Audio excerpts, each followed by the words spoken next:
Masa embargo negara adik kuasa pada masa pra maupun pasca kemerdekaan, Indonesia terjepit pada dua blok negara adik kuasa dengan ideologi yang bertentangan satu sama lain.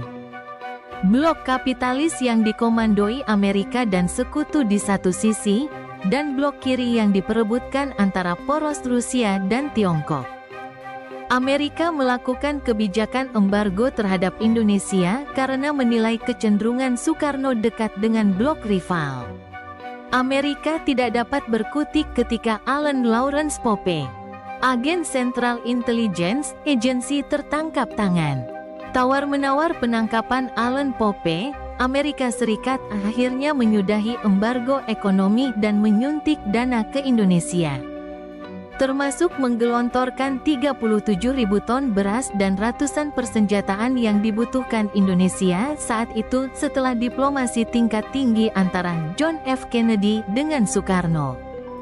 Sementara Uni Soviet menerapkan embargo militer terhadap Indonesia karena genosida terhadap elemen kiri, orang Partai Komunis Indonesia pada tahun-tahun 1965 sampai tahun 1967.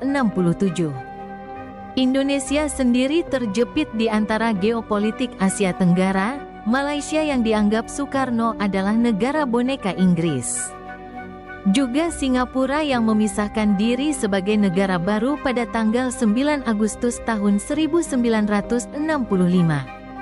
Soekarno mengumumkan sikap konfrontatif terhadap pembentukan negara Federasi Malaysia pada Januari tahun 1963. Sehingga pada tahun 1964 sampai tahun 1965 negara Federasi Malaysia yang dideklarasikan tanggal 16 September tahun 1963 tersebut diembargo Soekarno. Singapura membuka keran kerjasama dan berusaha dengan segala cara untuk mempertahankan perdagangan dengan Indonesia meski telah diboikot dan diembargo. Hal ini dianggap merugikan aspek ekonomi bagi Singapura akibat konfrontasi tersebut. Masa keterpurukan pada masa akhir jabatan Soekarno di pertengahan tahun 1960-an.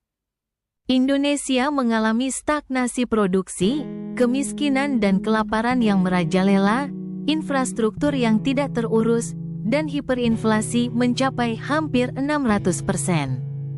Situasi politik Indonesia menjadi tidak menentu setelah 6 jenderal dibunuh dalam peristiwa yang dikenal dengan sebutan Gerakan Tanggal 30 September atau G30S pada 1965.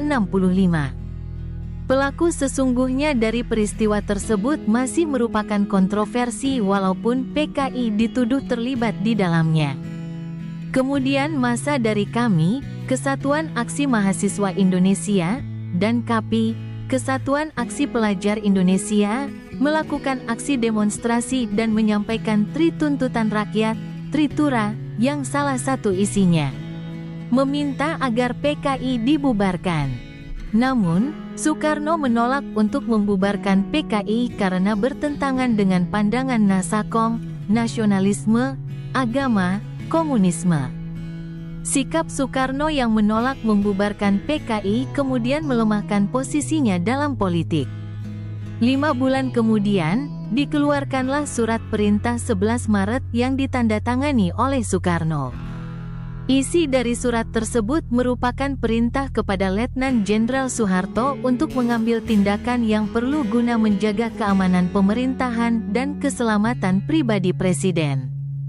Surat tersebut lalu digunakan oleh Soeharto yang telah diangkat menjadi Panglima Angkatan Darat untuk membubarkan PKI dan menyatakannya sebagai organisasi terlarang. Kemudian MPRS pun mengeluarkan 2 ketetapannya, yaitu TEP-No.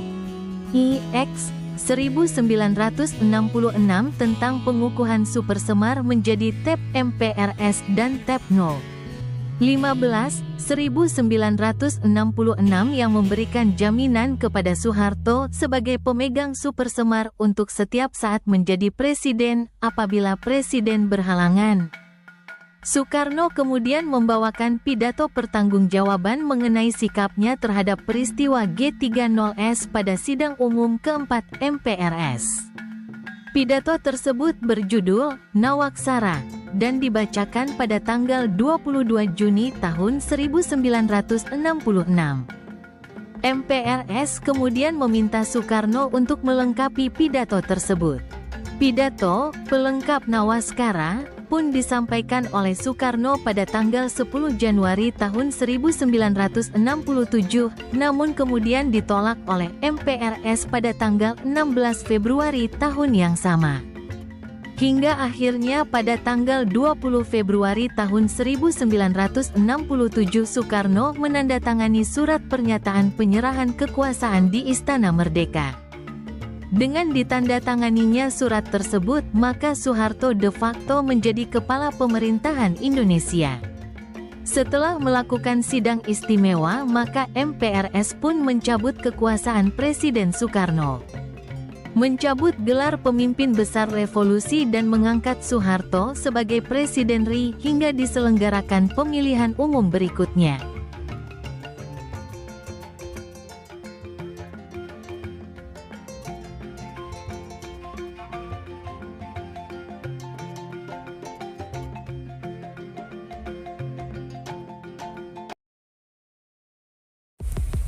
Terima kasih banyak. Mohon maaf jika ada salah. Semoga kita masuk surga. Semoga kita semua disehatkan badan, dilancarkan rezeki, dikabulkan segala hajat. Terima kasih banyak. Sampai bertemu di pertemuan selanjutnya. Salam damai.